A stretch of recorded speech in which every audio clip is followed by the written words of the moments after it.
Fala, Variando o Esporte, eu sou o Lucas Calegari, estamos no ar com um novo programa aqui da casa, o Variando Entrevista. Quem está comigo nessa jornada é o meu parceiro Leonardo Lopes, para esse bate-papo super bacana. Tudo bem, Léo? Muito boa noite, Calega, boa noite a quem nos assiste. Que honra, hein? Que momento, muito feliz de estar com você aqui para estrear mais um novo programa aqui no Variando Esporte, e esse muito especial. A gente vai dar voz aqui a muitos atletas, a muitas personalidades do esporte, e começamos com o pé direito, com uma baita de uma convidada, então estou bastante ansioso.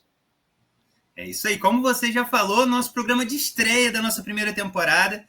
E, pô, que honra, né? Tá começando com uma convidada tão especial, vocês já estão vendo aqui na tela, nossa Débora Medrado, ex-atleta olímpica de ginástica rítmica, multimedalista, o currículo da mulher é brabo demais, capixaba de Serra. Débora, um prazer ter você aqui com a gente. Muito obrigado por aceitar o convite. Como é que você tá? Tudo bem? Oi, gente, boa noite, tudo bem? Muito feliz aqui de estar conversando com vocês, de estar participando desse bate-papo. Acho que vai ser algo bem legal. É isso. Primeiramente, agradecer novamente a Débora. Acho que a gente pensou muito em um convidado para essa estreia tão especial, e acho que não podia ser melhor assim, uma pessoa tão importante para o nosso esporte e num mês tão importante para a gente, para a ginástica rítmica. Então, acho que é bem bacana receber a Débora aqui.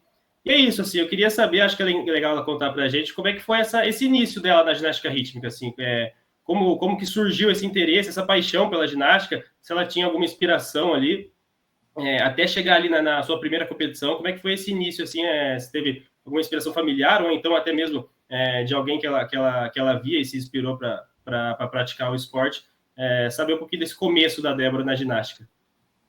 Bom, eu sempre fui uma criança muito flexível e muito enérgica. Meu começo foi num projeto social de balé. A minha prima ia entrar nesse projeto e me chamou para ir junto, né? A professora do projeto de balé já me olhou ali com outros olhos, viu que eu me destacava porque eu era uma bailarina muito flexível. E depois de um ano do projeto, eu achei balé um pouco lento, um pouco chatinho, e pedi, né, para minha mãe ir em busca de outra coisa. E a professora também falou para eu ir em busca de outra coisa, porque eu ia me destacar em alguma coisa. Então, os meus pais, meu pai ele é professor de educação física, então eu já tinha isso em casa, né, esse incentivo. E meu pai também era treinador, ele treinava atletismo. Então ele sabia, né, um atleta que podia chegar a algum lugar e um atleta que era mais para brincadeira.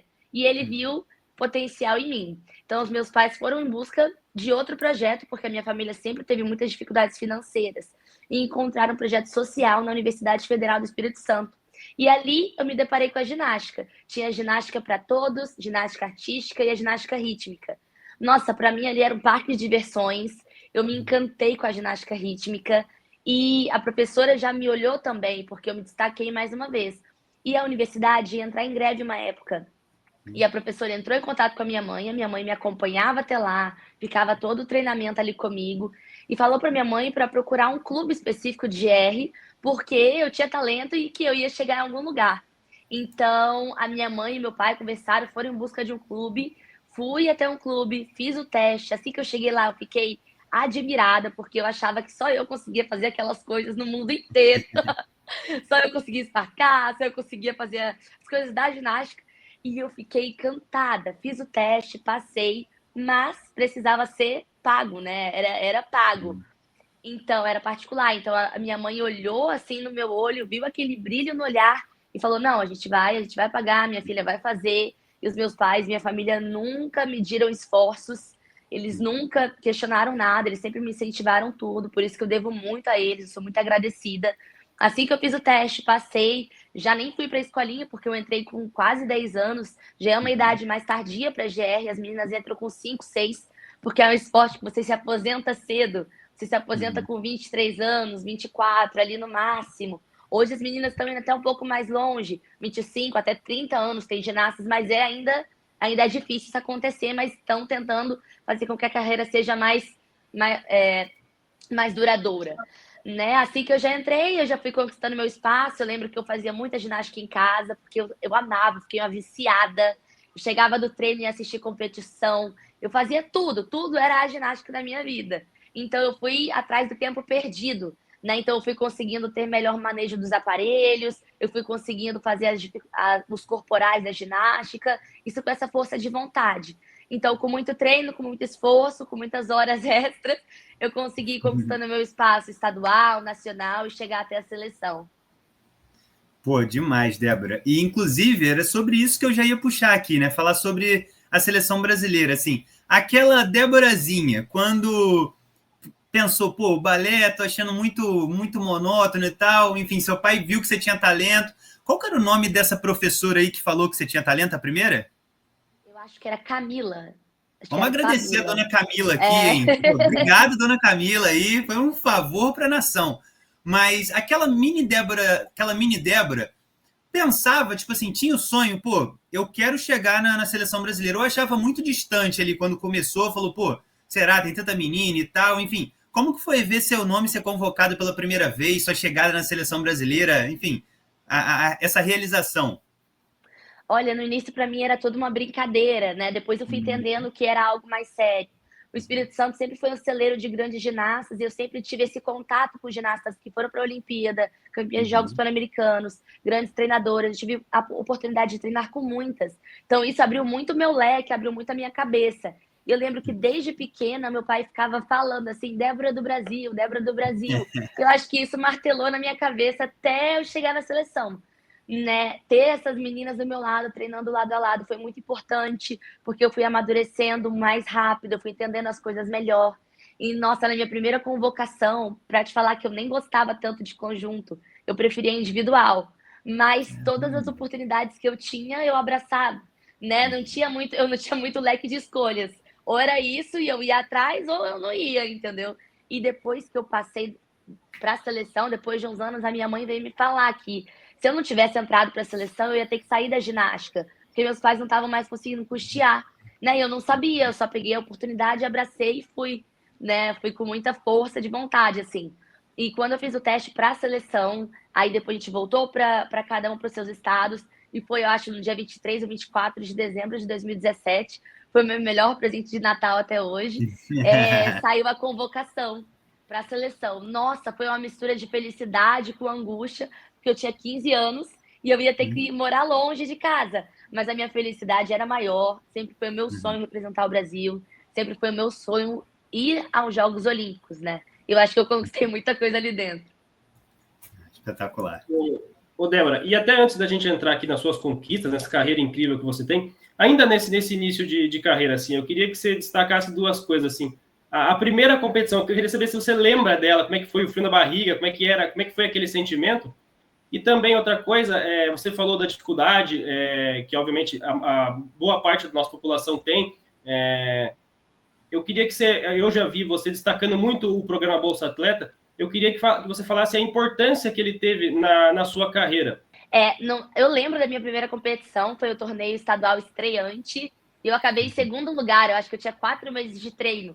Então já foi um boom, né? Eu treinei muito pouco e consegui esse resultado. Então acho que ali foi o início, eu tenho certeza que ali foi o início de tudo, de falar, eu tenho futuro, eu vou conseguir conquistar as coisas pouco a pouco, com muito treino, com muito esforço. Sim, o Bolsa Atleta eu comecei a receber, se eu não me engano, com 14 anos, eu acho que era ainda uma lei dos 14 anos.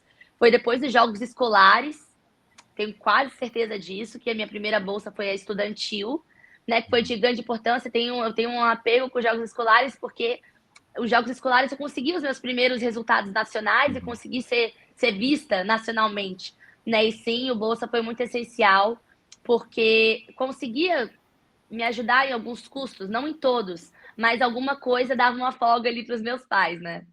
E aí, já entrando nas suas conquistas, durante a carreira, você chega na seleção brasileira em um momento onde a gente perde, o Brasil perde um pouquinho da hegemonia que tanto tinha, principalmente em Jogos Pan-Americanos, por exemplo. Tanto que no PAN de Lima, você e as meninas conquistam ali 3 medalhas, incluindo o ouro na série mista. Eu queria entrar, né, nesse tema assim, como é que foi para você? Primeiro, você falou da sua chegada na seleção, mas quando você conquistou essas medalhas, quando você começou a ganhar medalhas, a ganhar campeonatos, e principalmente aí, você pode responder essa primeira parte, aí também entrar nas etapas de Copa do Mundo, que eu acho que é o grande momento da seleção ali, pré os Jogos de Paris, onde acho que a principal medalha, eu posso me corrigir se estiver errado, a sua principal medalha seja a medalha de prata na Copa do Mundo de Milão, em 2024, e não só essa, né? Naquele período ali o Brasil enfileirou algumas medalhas em etapas de Copa do Mundo. Então eu queria que você falasse desse sentimento assim de começar a conquistar medalhas, vencer campeonatos. Primeiro, no momento de queda da ginástica rítmica do Brasil, principalmente em conjunto, para depois ir evoluindo e chegar no seu ápice, eu acho, da modalidade. A gente nunca chegou perto de conquistar o que você e as meninas conquistaram. Bom, a seleção sempre passa por renovações. E naquela época ali, naquele período 2018, 2019, tiveram muitas renovações. Acredito que só continuaram 2 ou 3 ginastas do outro ciclo. Isso impacta bastante. Entraram muitas ginastas com 15 anos, muitas ginastas que não competiram internacionalmente. Eu era uma delas. Minha primeira competição internacional foi dentro da seleção brasileira, né? Isso é muito diferente. Então, até a gente criar uma conexão, até a gente entender uma outra, isso demanda tempo e demanda experiência, que a gente foi conquistando ao decorrer dos anos, isso é provado depois de um ciclo olímpico juntas, né? Isso é muito importante. E sim, ali na seleção a gente trabalha muito, a gente treina muito, a gente se dedica muito, 24 horas por dia, todos os dias da semana. Então, alguma hora o resultado vai chegar. Né? Logo depois do ciclo de Tóquio, a gente conseguiu a nossa classificação para a Olimpíada do Campeonato Pan-Americano do Rio de Janeiro de 2021. Fomos aos Jogos Olímpicos de Tóquio. E logo depois tinha mais um ciclo de 3 anos até Paris. Quase todo o conjunto continuou, entrou poucas peças novas. Isso foi muito importante porque todas nós já nos conhecíamos, nós já tínhamos experiência de competir uma Olimpíada, e isso impacta bastante dentro do seu treinamento, dentro das suas competições. Você se sente mais confiante, você sabe o que você está fazendo, você sabe lidar com o estresse, com a ansiedade, com o nervosismo, e isso daí não tem coisa que pague, né? Só você acertando, você errando, você competindo, você ganhando, você perdendo. É só na hora do vamos ver mesmo. E as etapas de Copa do Mundo são muito especiais. Elas que foram conseguindo o nosso espaço ali internacional. Elas que foram falando, olha, o Brasil tá pra briga mesmo. A única medalha até então era em Minsk, em 2013. E 9 anos depois a gente consegue a medalha em Péssaro, em 2022. Então ali a gente já foi vista com outros olhos. Logo no mesmo ano, no Campeonato Mundial, fomos as 5 melhores o número 5 do mundo, né? O 5º melhor conjunto do mundo. E a Camila Ferezinha, a treinadora da seleção, sempre fala isso, que era o sonho dela desde que ela chegou na seleção, colocar o Brasil no top 5 do mundo, colocar o Brasil no topo do mundo, né? E a gente alcança esse resultado. E mais difícil do que alcançar é manter. E a gente foi mantendo todos os anos, foi só conquistando mais história, mais resultados, e isso foi o mais importante, né? Hoje o Brasil é um dos melhores países do mundo da ginástica rítmica. Enche a minha boca para falar, falo com muito orgulho, e sei que esse trabalho não é de 4 anos, de 8 anos, não são de 4, de 8 anos, são de muitos anos, de muitas mãos, de muitos esforços, né? E isso é o que mais deixa a gente feliz, deixa mais grato ainda, né? As meninas continuam no topo do mundo, as meninas vêm conquistando cada vez mais ouros, cada vez mais medalhas, e não tem coisa no mundo que pague isso daí. E eu acho que é eu acredito que seja a maior realização de todo o Brasil, que é uma ginástica rítmica. Você falou muito bem, as medalhas em Copa do Mundo, e cada vez que a gente lia ali, a gente via vocês conquistando, era um feito inédito sendo quebrado. Seja com a medalha em Péssaro em 2022, que 9 anos se passaram desde a medalha única até então, em 2013, mas também vencer mais de uma medalha na mesma etapa de Copa do Mundo, que vocês conseguiram lá em Cluj, na Romênia. Foram vários feitos inéditos sendo conquistados, e você disse muito bem dos campeonatos mundiais. 5º lugar no Mundial de Sofia, na Bulgária, aí 4º lugar na série de 5 arcos, e também 4º lugar no Mundial de Valência em 2023. Eu acho que o que eu queria saber é se naquele momento da competição ali mesmo, no dia seguinte, ou logo após, você sentia que você conseguia perceber que estava fazendo história, estava fazendo algo que nunca foi feito na ginástica rítmica do Brasil. E se você conseguia se sentir como uma inspiração para outras meninas que estavam ali assistindo vocês. Sim, com certeza. A gente percebe que a gente tá fazendo história, mas no momento da competição, no momento pré-competição, a gente não pensa nisso, a gente não pensa em vamos fazer história, tudo bem, a gente pensa, a gente sonha, mas a gente só quer executar a nossa coreografia. A gente, desde o início do ano, coloca o grau de dificuldade muito alto, a mudança no código ajudou muito, valoriza mais o artístico, algo que sempre esteve presente nas composições do Conjunto do Brasil, e a gente só pensa em executar muito bem o nosso trabalho, porque nós treinamos muito. E sabemos que se a gente executa muito bem a série, a gente tem o melhor resultado que o Brasil já teve em todos os anos. Eu tenho certeza que esse era o objetivo de todas as competições nossas. Tanto é que em Valência a gente consegue ali o 6º lugar no geral, classifica o Brasil para os Jogos Olímpicos direto do Campeonato Mundial, assim como, se eu não me engano, foi feito em Patras também, em 2007. Então, são resultados históricos, são coisas que a gente só foi construindo. E na final, um quase bronze ali, empatado com a Itália. Meu Deus, como eu chorei. A medalha estava quase na mão. A gente achava que seria a medalha naquela hora e ainda não chegou. Espero que daqui a 15 dias essa medalha esteja em nossas mãos. Acho que muito bem lembrado. Eu tinha até anotado aqui, esqueci de falar. Esse, para quem não se recorda, não se lembra, o Brasil empatou, ficou em 4º lugar nos 5 arcos, né, na final em Valência de 2023. Só que o Brasil ficou em 3º, na verdade, porque ele empatou exatamente ali com a Itália, mas acabou sendo superado nos critérios de desempate. Acredito que para o atleta a pior sensação do mundo deve ser o 4º lugar ali. Você tá tão bem, mas está tão perto e não consegue a medalha, que é o objetivo maior. Assim, acho que obviamente a gente sabe que frustração tem uma que a gente vai falar daqui a pouco, que talvez provavelmente seja maior, mas essa foi muito grande assim, ou vocês também conseguiram entender que, 4º lugar no Campeonato Mundial é muito grande? Como que separar a frustração, mas também essa alegria do histórico? A gente tenta separar, né? Mas era o 2º Mundial seguido em 4º lugar.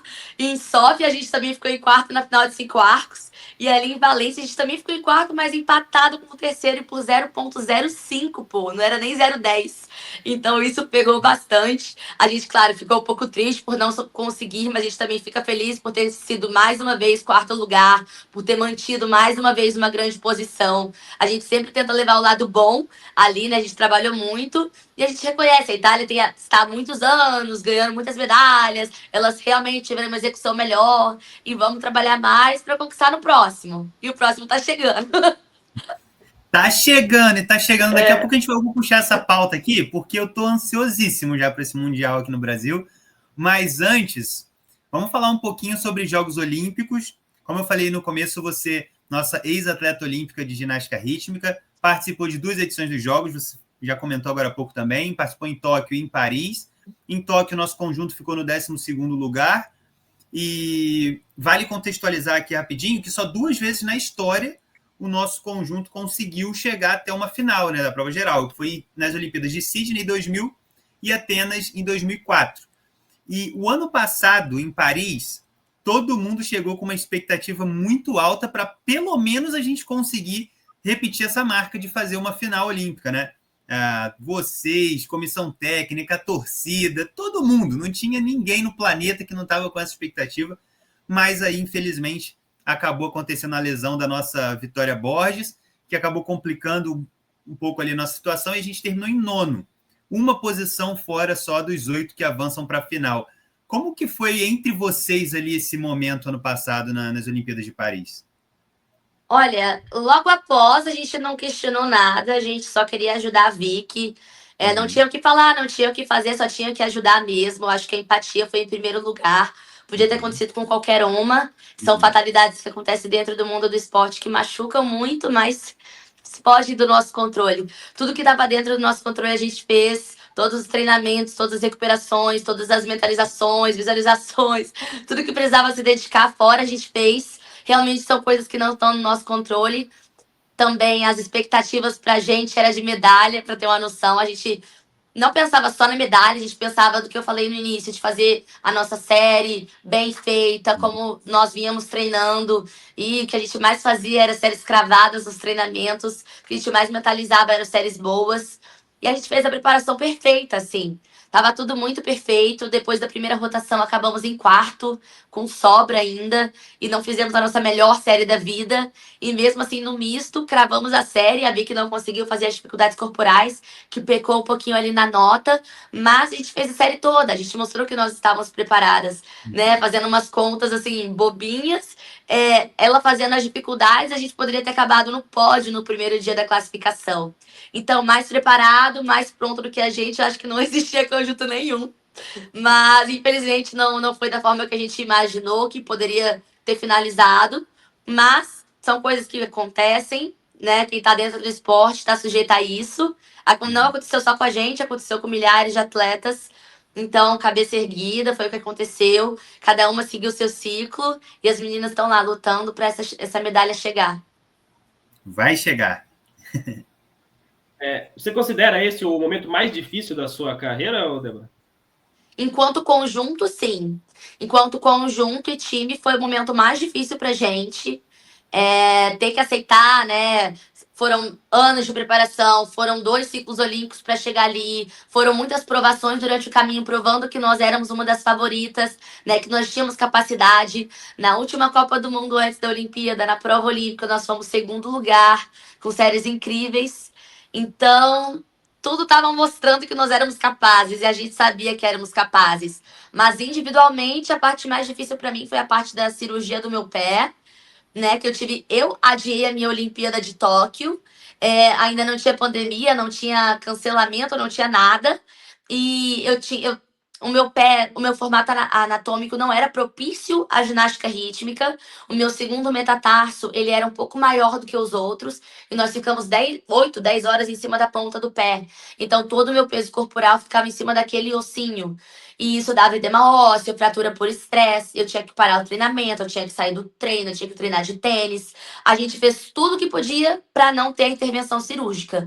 Mas chegou um momento que eu saía da seleção porque não dava para treinar daquele jeito, né? Para chegar a uma Olimpíada você precisa se dedicar e treinar bastante. Ou eu tentava, né, a última opção da vida, assim, que era a cirurgia, que podia dar certo, podia dar errado, mas era a minha última chance. E eu, com uma boa principiante, queria muito, não tinha essa possibilidade de não ir a uma Olimpíada.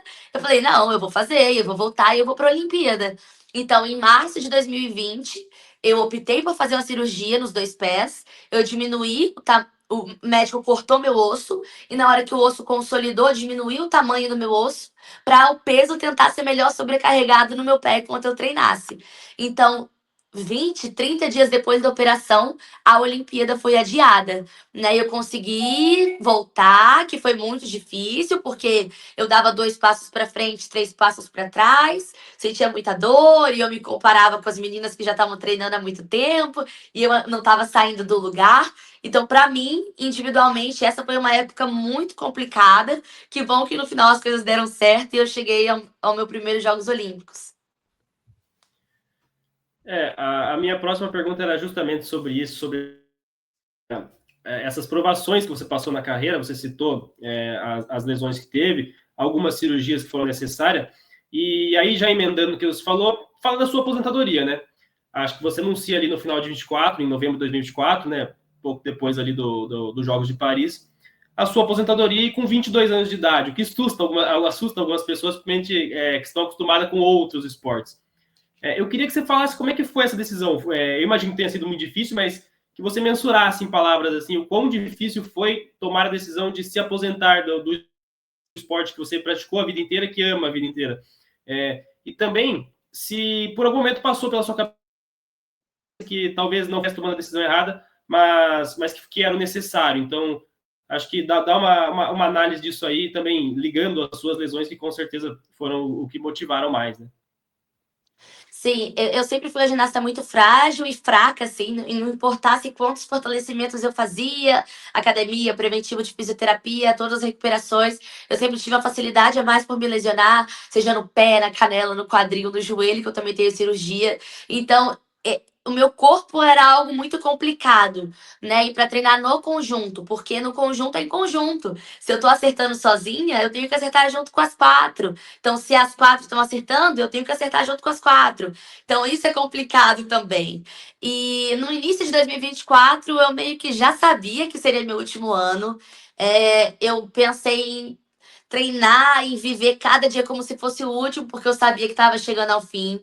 Então, eu me dediquei mais do que nunca, eu fui feliz mais do que nunca. Eu aproveitei cada momento, os fáceis, os difíceis também, que eu sei que um dia eu vou sentir falta. E quando eu cheguei nos Jogos Olímpicos e acabou ali, eu vim para casa e falei: será que eu consigo mais um pouco? E eu fiquei um pouquinho de tempo mais em casa do que as meninas. Eu falei, será? O corpo não estava fazendo nada, não estava sentindo tanta dor, e a cabeça vai começando ali. Eu acho que eu vou tentar mais um pouquinho. Chegamos, era Caju, né? A Camila reunindo, falando: olha, meninas, não é um ano, não é até o Mundial do Brasil, é o objetivo de um time, de um conjunto, é até Los Angeles. Aí vamos à hora da reflexão, né? Se um ano eu posso sofrer e talvez conseguir, mas um ciclo, eu sabia que seria algo impossível, assim, impossível. Que aí eu tentei, depois dessa reunião que ela teve ali, eu tentei voltar a treinar bem pouco, porque eu ainda estava machucada no meu pé, e eu sentia dor, tipo, em tudo. Eu sentia dor em tudo. Meu ombro, minha coluna, meu joelho, eu sentia dor no meu corpo todo. E eu não tinha decisão concreta ainda. Falava, Deus, me dê sinais, porque eu não sei o que eu quero fazer, e se eu me arrepender, não sei o quê. E ele me deu muitos sinais, porque eu não tava aguentando, aguentando treinar. E foi aí que beleza, eu entendi. É hora de encerrar um ciclo lindo, que eu amei, que eu fui muito realizada, mas é hora de dar um ponto final. Né? E eu cheguei para Camila, falei com ela, nós choramos muito, nos emocionamos muito. E ela falou da vida dela também, de quando ela voltou da Olimpíada, ela tentou treinar também, não estava mais aguentando de dor no corpo dela. Ela tinha 22, 23 anos. E a gente se entendeu, a gente se agradeceu uma à outra, importante. Ela confiou em mim em 2017, confiou em mim todos os anos. E eu confiei no trabalho dela todos os anos.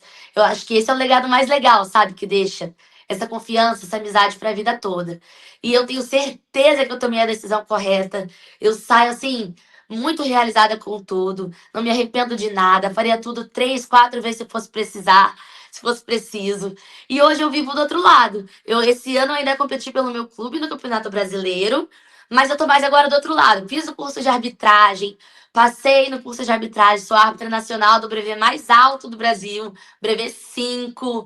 Já tô arbitrando, acabei de arbitrar o torneio regional, né? Tô arbitrando aqui no estado, sou coreógrafa, faço workshop, ajudo vários clubes, viajo o Brasil inteiro. Já viajei para fora do país ajudando a ginástica sul-americana também. E logo depois, no final do ano, a Camila me liga. Oi, Débora, eu tenho uma notícia muito boa para te contar. E eu, oi, Camila, não sei o quê. Aí ela, então, Mundial é no Brasil, e a FIG pediu um nome pra gente indicar, pra CBG indicar, e a gente te indicou. Você aceita? Meu Deus, mas eu chorei horrores no telefone. Falei, é claro que eu aceito, meu Deus. E assim que eu saí da seleção, eu falei, eu tenho certeza que eu tenho sonhos que eu nunca sonhei ainda e que eu vou realizar, né? Porque quando a gente está ali, a gente vive numa bolha, né? A gente só tem sonhos e objetivos em conjunto. E eu não tinha objetivos individuais, eu tinha, beleza. Ir para a Olimpíada, ganhar medalha, não sei o quê, mas outros objetivos fora daquela bolha. E logo depois eu fui aceita como embaixadora do Mundial, e já já serei a embaixadora do Campeonato Mundial. Estou vivendo outras coisas que são incríveis, tanto quanto estar na seleção. É isso, eu estava aqui, o que eu anotei foi exatamente disso, de ser coreógrafa, da arbitragem que a gente acompanha você aí nesses novos rumos. Eu desse mais uma ênfase nisso e a gente falasse de novos projetos. O que é a Débora do futuro? O que a Débora, o que ela sonha em fazer que ela ainda não fez e que ela acha que consegue, assim, que ela tem um espaço para agregar mesmo, seja na ginástica ou até fora dela. Então, é isso que eu estou trabalhando. Eu entrei num projeto do COB, que é o Programa de Carreira do Atleta, que te faz você ter outra visão, te faz abrir, né, caminhos, te faz ter um norte do que fazer pós-carreira, né? Hoje eu me vejo muito dentro da ginástica, mas eu pretendo também sair da bolha da ginástica, ir para a bolha dos esportes, dos atletas, para ajudar os atletas. Ainda não sei se é numa questão de gestão, se é em outra coisa. Estou trabalhando isso, mas nesse momento eu estou mais nessa fase da ginástica mesmo, como coreógrafa, como treinadora, não treinadora fixa. Eu estou optando por ter um horário mais flexível para conseguir viver também e fazer coisas de adulto, né? Eu tô tirando a minha carteira de autoescola, então eu tenho que fazer algumas coisas que eu ainda não consegui realizar enquanto eu tava treinando quase o dia todo, né? Então isso tá sendo legal também. Eu tô conseguindo viver do outro lado, tô conseguindo resolver minhas coisas de adulto. Então tá sendo um período desafiador, mas legal também. Galera, acho que ser atleta de alto rendimento é moleza, né, Débora? Mas não é Não. moleza, não. Agora, chegamos no ponto que todo mundo queria chegar, acho que desde o começo desse bate-papo. Falar do Mundial desse ano, daqui a alguns dias, no Rio de Janeiro. Bom, você já até deu a deixa agora há pouco aí, você foi escolhida pela Federação Internacional de Ginástica para ser embaixadora, simplesmente, Débora Medrado, do maior Mundial de Ginástica Rítmica da história deste planeta. São mais de 70 delegações que vão chegar no Rio de Janeiro daqui a uns dias. Inclusive, a nossa delegação chegou no Rio de Janeiro esses dias, né? Foi recebida no aeroporto com o torcida, o Movimento Verde e Amarelo estava lá, foi uma festa linda, as meninas adoraram. E, bom, na última etapa da Copa do Mundo, mês passado, em julho, o Brasil conquistou uma medalha de ouro inédita, né? Com um conjunto na prova geral, enfim. Como que está a sua expectativa? Como está a sua cabeça, embaixadora do evento, querendo ver a sua modalidade conquistando aí feitos inéditos? Enfim, como é que está essa expectativa? Porque eu que estou do lado de cá, estou mega ansioso. Imagina você. Eu tô ansiosa pra caramba. Vai ser o maior mundial de todos, muitas delegações. As nossas meninas estão muito preparadas. Elas vêm provando isso, tanto individual quanto no conjunto, em todas as competições, em todas as Copas do Mundo, de que são capazes e que estão com níveis de dificuldade altíssimos. Vai ser o maior mundial de todos, isso eu tenho certeza. Muito bom. Léo, você falou bem até, Débora, lembrou, eu falei do conjunto aqui, mas no individual a gente tem também só braba, né? Pô, Babi, Maria Eduarda, enfim. Léo, alguma coisa que você quer pontuar aí sobre o Mundial? Quer pedir um palpite da Débora? Enfim. Eu acho que falar das meninas ali mesmo, onde ela é a mais especialista, acho que não tem ninguém melhor para falar do que a Débora. Acho que até dá ali um ponto. Quem você acha que vão ser nossos principais adversários? A gente sabe as potências da ginástica rítmica, Israel, China, entre outras. Quem que você acha ali que a gente... Eu particularmente vendo o que as meninas estão fazendo desde de pré-Paris até agora, combinado a essa medalha inédita que a gente teve em Milão no mês passado, eu acho o Brasil hoje um dos grandes favoritos a conquistar medalha no Campeonato Mundial, e aí o que seria maravilhoso, principalmente por ser em casa no Rio de Janeiro. Então acho que quem que você acha assim que pode ali nos atrapalhar? Quem que são as principais adversárias das meninas ali? Cara, as principais adversárias hoje do conjunto é China, Espanha, Itália, Bulgária. Tem mais um. Itália, Bulgária. Tá, se forem esses quatro. China, Itália, Bulgária, Espanha. São do individual, tem muitos, né? Porque como é individual, o individual tem muitos países. Bulgária são 2 ginastas, Itália são 2 ginastas, só 2, então fica mais difícil ainda para o nosso individual. E mesmo assim as meninas estão acabando no top 10, top 8. Isso daí é histórico. Olha, tudo que é bom dura pouco, né? Estamos chegando aqui na reta final do nosso bate-papo maravilhoso com você, Débora. Mas para a gente começar a se despedir, eu queria te perguntar se tem alguma história curiosa, pode ser de alguma competição no exterior, que você possa contar para a gente. Curiosa, meu Deus. Cara, tem uma engraçada que a gente estava até relembrando esses dias. Porque a gente sempre reza, a gente sempre faz uns gritos antes de competir, né? A gente estava competindo na Guatemala, a gente não tinha competido muito bem, e era no dia das finais. E a gente tava lá rezando, olhando uma no olho da outra, passando confiança. E do nada cai um arco, pô. Em mim ainda. E eu geralmente sou um pouquinho mais estressada. Aí a gente, não é possível, tá de brincadeira, gente. Vamos rezar mais um pouco, que tá pouco. Aí a gente riu, deu uma descontraída. E depois a gente fez a melhor série até então. Tiramos 37, altíssimo. Fomos campeãs. Aí dali foi ótimo. Pô, que isso, estressada nada, uma simpatia, Débora Medrado, um papo maravilhoso, super alto astral, sempre sorrindo. Débora, o último quadro aqui para a gente fechar a nossa entrevista se chama Tabelinha. Eu vou te fazer perguntas simples que estão, a maior parte delas, off-esportes, e você vai me respondendo aí para a gente conhecer um pouquinho mais da Débora, tá bom? Ok. Sua comida favorita? Churrasco. Churrasco? Sua bebida favorita? Coca Zero. Coca Zero? Boa, boa. Você gosta mais de banda ou de cantor solo? Se for duplo, eu amo. Henrique e Juliano, eu amo. Então, perfeito. Já ia perguntar para você, já pedi para você falar um Henrique e Juliano, então. Bom, também gosto bastante. Um livro para você recomendar para todo mundo que está assistindo a sua entrevista aqui. Um livro, eu gostei muito. É um do Michael Jordan. Agora eu não lembro o nome, aí é doideira. Não sei se é Arremessando Alto. Mas é do Michael Jordan, eu amei. Eu também amo do Bernardinho. Eu acho que é o Suor, alguma coisa assim. Eu sou péssima de lembrar nome, mas do Bernardinho é incrível. Na edição, o editor vai colaborar com você e vai colocar Por o nome favor, aqui. me ajude. Débora, qual que é o seu lugar preferido no mundo? No mundo, estar com a minha família. Eu acho que esse é o lugar. Onde eles estão, eu amo. Boa. Se você não fosse ginasta, Débora Medrado seria o quê? Tenista. Tenista? Eu amo Que tênis. Eu não sei demais! jogar, mas eu amo. Eu amo. Nossa! Mas então aqui a gente está num trio maravilhoso, porque eu e o Leonardo também, os dois não sabem jogar, mas amam tênis. Eu amo se deixar. Logo, logo começa o US Open. Logo no último dia de campeonato mundial. Eu vou maratonar depois. Eu amo, eu amo. Espetacular. Vai ter torneio daqui a pouco em São Paulo, o São SP Paulo. Open. Tá planejando ir? Não planejei, então não vai dar certo. Mas eu planejo um dia assistir. Muito Sim. bem. Débora, qual time você torce? Torce para algum time de futebol? Flamengo. Flamengo? Boa. Se você pudesse ser uma atleta de outra modalidade por um dia, qual atleta você gostaria de ser? Vou jogar alto. Rebeca Andrade. A maior medalhista olímpica do Brasil. Boa, arrasou. E você é mais de filme ou de série?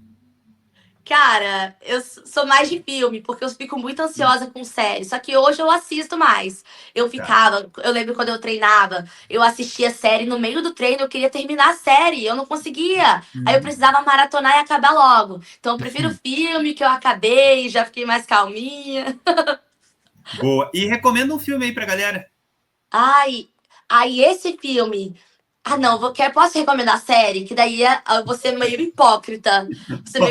Mas essa é a série. Arremessando Alto. Tá.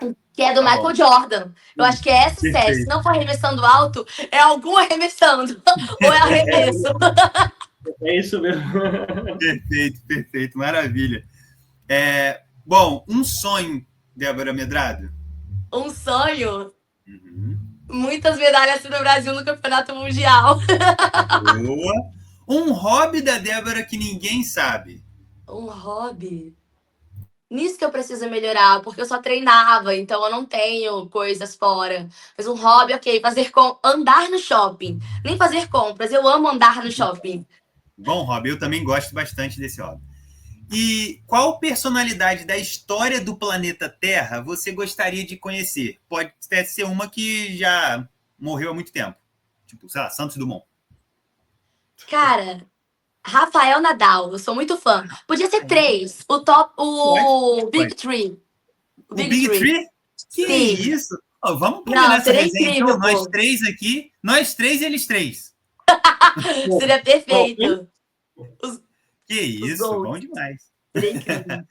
Caramba, olha, adorei essa sua paixão por tênis, hein? Inclusive, toda terça-feira a gente tem um programa aqui, que é o Variando Modalidades, que a gente fala sobre todas as modalidades, sempre eu e o Léo apresentando, e a gente quase toda semana fala sobre tênis, que os dois são malucos por tênis, então a gente acompanha tudo. Tá jogando brasileiro lá na Micronésia, a gente está acompanhando. Vou acompanhar também, então. Boa, maravilha, vai ser uma honra.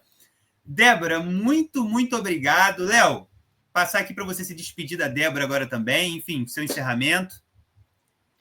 Cara, que programa especial. Acho que, como eu disse, não poderia ser melhor. A gente não poderia ter estreado aqui esse novo programa, o Variando Entrevista, com uma pessoa melhor, uma pessoa tão importante para o nosso esporte, tão representativa, que alcançou feitos incríveis num esporte onde a gente não tinha esses feitos antes, e principalmente num momento tão especial para a ginástica rítmica do Brasil. As vésperas de um campeonato mundial, sediado em casa, o maior campeonato mundial da história, como vocês muito bem falaram.